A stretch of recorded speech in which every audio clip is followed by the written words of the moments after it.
So this is the Apple iPhone Air and this is the Samsung Galaxy S25 Edge.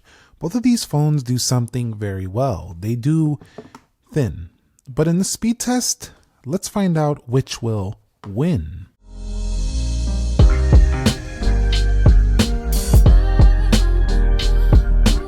So what is up guys, Nick here helping you to master your technology, and let's go ahead and begin with a boot up test between both of these in 3, 2, go. And sorry for the wait, I know it's been a long time coming to do this speed test comparison. I just got distracted with some of the other ones. This speed test is so delayed, it's like Grand Theft Auto 6 right now. Just being real with you guys. But at the same time, we still got to see it. And plus 26.1 is now on the iPhone Air. And Galaxy S25 Edge is on its latest updates, and the S25 Edge says, I came out earlier, I was the first to do this thin, and I'm also going to boot up first. So sit down, iPhone Air. But the iPhone Air also has that trademark curved design versus the more flat edges, the more rectangular look of the S25 Edge. Let me know which design you prefer down below in the comments. Alright guys, so let's go ahead and look at Face ID. So just raise to wake and then you just swipe right in. Very convenient on the iPhone Air, just like all the other Pros of the past several years.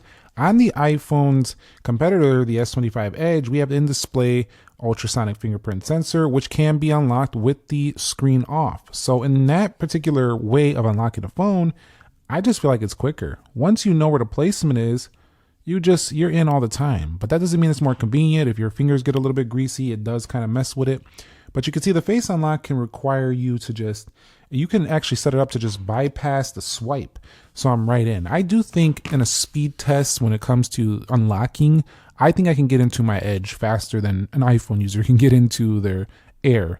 But that doesn't matter to most people. It's still so close, it's not going to make a big difference. But I just like how on the Samsungs, I could just pull it out of the pocket. I don't even need to be looking. Like literally right now, I'll show you. Watch me. I'm gonna put me in the front facing camera right here. I'm gonna look at you guys and talk, and look, I just unlocked the Edge without even looking at it. I'm in. That's it. Bottom line. You can say, well, you could do that in the Air 2. Let's see. Can I do that in the Air 2? Nope. I had to look at the screen. I probably have screen attention mode on. All right, when it comes to the actual, swiping through the home screens, the speed of operations, iOS 26 is still doing the typical Apple thing, which is not being the most fastest looking thing in the world, but they did improve the animation speeds and they still have the polish. One of the things I really like about 26 is the way the applications fly in. They do look pretty darn nice. Also, within the control center, things do bounce a little bit. It looks like the controls are just bouncing to the next page. So there is a little bit of attention to detail being paid here. And also the polish and the consistency amongst liquid glass and the different shapes. Everything just looks really good there. Over here on the Samsung, to me, they're going for more of a snappy, fast feel with faster animations than they used to have. And One UI 8 has been very nice. It's also snappy to swipe through pages and everything has been operating very fast. I would say the Samsung feels snappier day to day. All right, guys, so we've arrived at the app test. You can see everything is now closed out for both phones. As you can see, I just closed out a couple of things. Let's go ahead and head into the calendar, and you could see pretty close on both of them. Let's go into clock, and that was faster on the left. We'll swipe up out of there. We'll go into calculator, quicker on the Samsung. We'll go into Play Store. Play Store was faster on the right. I'm going to go ahead and turn off dark modes. Here, let's go ahead and swipe up out of there, and we'll go into ChatGPT. Faster to pop open on the Samsung Gemini. Faster to pop open on the Samsung. We'll go into Grok. Faster to launch on the Samsung. Copilot. We'll go to keep approximate location. I'm going to do Copilot again because it was popping up for the location. Faster on the iPhone Air. Hold on, let me close that out because YouTube wasn't even on there. I don't know why I did that. That's just me being unprepared right here. Let me just go ahead and put these real quick. Yeah, let's go into Instagram. And you can see, we'll go over here to this one right here. As we swipe through, similar scrolling as before. Not a big difference. We'll go into X.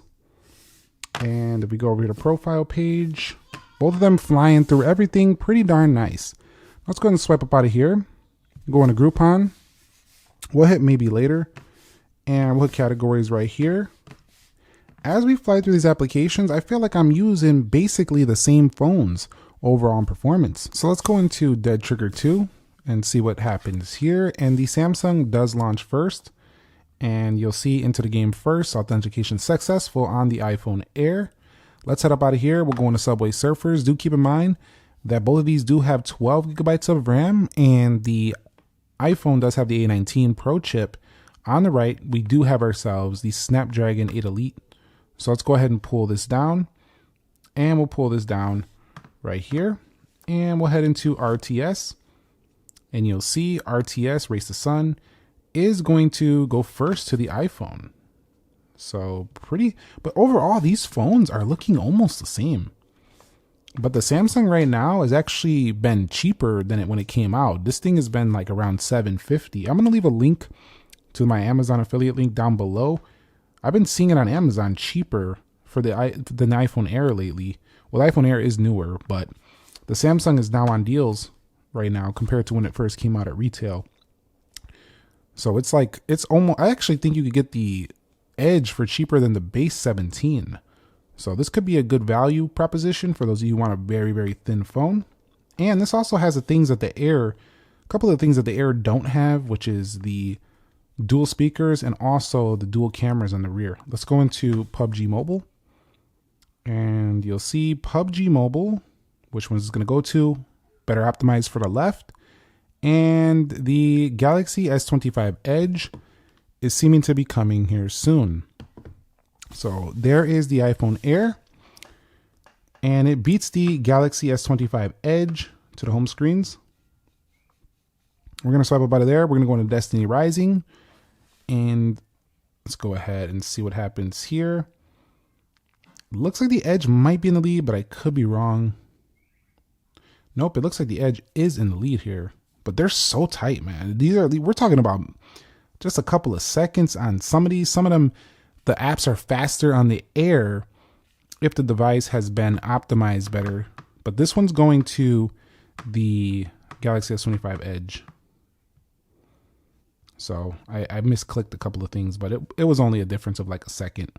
Both of them do pretty good here in the gaming department. I do have to say, though, that the Edge spreads its heat a little bit better than the iPhone Air. The iPhone Air localizes most of its heat up to this area up there by the plateau. So it can get a little bit uncomfortable up there. It's not like super hot or anything, but it's no Pro Max when it comes to the heat dissipation. So if gaming was your particular thing, I would go with the Pro Max in the iPhone land. But between these, I think the Edge does a little bit better of spreading the heat across the body and not being as uncomfortable in that one location up there, because it gets more toasty in just one area on the iPhone Air. But you can see, let's go into Geekbench 6, faster on the Edge. I have to say, based on this test, I think it's pretty much a draw in most departments. I mean, yeah, a lot of the apps, like the animation was a little bit faster on the Edge, but some of them opened first on the Air, and they were kind of like trading back and forth. They were so close that I feel like there's not much in it. So it's pretty close here with just day-to-day applications.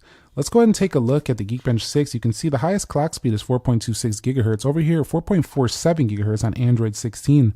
But both of them do have 12 gigs of RAM. Let's take a look at the RAM management now.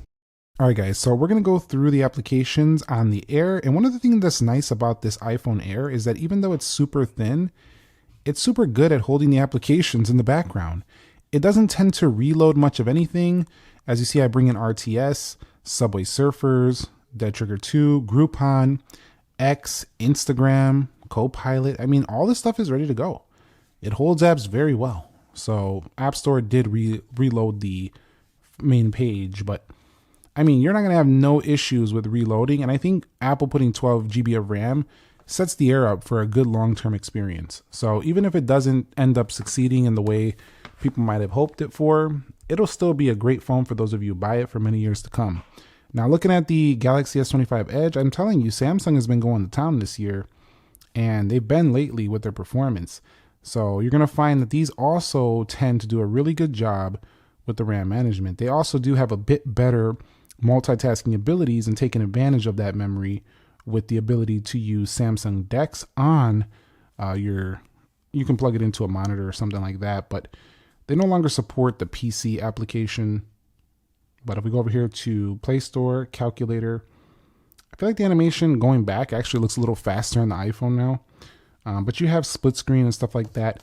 At the end of the day, they didn't really reload or relaunch much of anything. So same thing with the Samsung. It's a flying, this thing flies. This is a speedy phone for day-to-day use. So again, not a huge difference. Let's see if we can get a difference in the benchmarks though. And our final Geekbench 6 results are in, and what reflects here is that what we usually see, Apple winning in Geekbench 6, but by a pretty good margin in the single core, not so substantial in multi-core, but they're kind of the same, you know, both of them. They're about, on this one, it's about 800 points. On the multi-core, it's about 800 points. But in reality, I mean, let's be real. You've seen in reality that the actual performance was barely minimal. Let's go ahead and check out the Wildlife Extreme test now. So we'll go ahead and start that here on both of them, see what they can do graphically. But this is a really tight comparison, because it's like they're almost like offering the same thing, but they kind of trade different things. Like the iPhone Air is a little more comfortable to hold because of the curved edges, but the Samsung gives you the dual cameras, gives you a similarly thin design, and also gives you dual speakers. So you kind of got to pick what you want. You know, you can get the long software updates with both of them. So the battery life might be not as good as the Ultra phones and the Max phones, but both of them should get through a day for the average user. So they haven't been too disappointing in this department either. Just haven't been blowing anybody away by being substantial endurance warriors in the battery department. But let me go ahead and showcase the results here in just a second. And so the tables have turned here in Wildlife Extreme, with the Galaxy S25 Edge giving us a 4439 and an average frame rate of 26.58. That's up 6.58 over the iPhone Air, scoring better than 85% of devices on the market, with the iPhone Air doing better than 69% of devices on the market. So according to that test, the Edge should do a bit better with gaming overall. And I did find that this Air does score lower than the Pro and Pro Max on that Wildlife Extreme score. So let's go ahead now and take a quick photo sample here with both phones. So let me go ahead and back it out, and we'll just see how fast they can do with the speed of their cameras. So let me go ahead and bring both phones here, and we'll go ahead and hit the camera in 3, 2, go. And iPhone Air gets that open first. Let's do it again. 3, 2, go. iPhone Air a bit quicker. Let's close that camera out. And we closed everything now. So let's go ahead and open that camera in 3, 2, go. Yep, faster on the Air. Also, the Air doesn't have quite as much versatility because it doesn't have the ultra wide like the S25 Edge does. But I find that this Edge right here doesn't zoom quite as smooth as the Air. The Air zooms a little bit smoother there, but doesn't go quite as far on the ultra wide. There is no ultra wide. So yeah, you got to pick and choose what matters to you. But the two thin phones for first attempts from both companies, I think they're pretty solid attempts. I do want to see improvements to both of them. On the Edge, I want to see improvements to battery experience, but I don't even know if we're going to see this again. But if they were to bring this device back, it probably needs, of course, the better second camera. They have the main 200 megapixel on here, which is nice, but better battery life would be good for this. For the iPhone Air, a dual camera and better, always improved battery life. That's never going to be something I'm not going to say. We'll take that, and I'll take an extra speaker as well, and then we'll have ourselves a bit more of a conversation here. But thumbs up if you enjoyed it, subscribe if you haven't already, and let me know if you want to see anything else with these two in the future, and in other videos, ideas that I maybe missed out on. Drop them down below in the comments. I'll catch you on the next one. Nick here. Be sure to be well, and peace.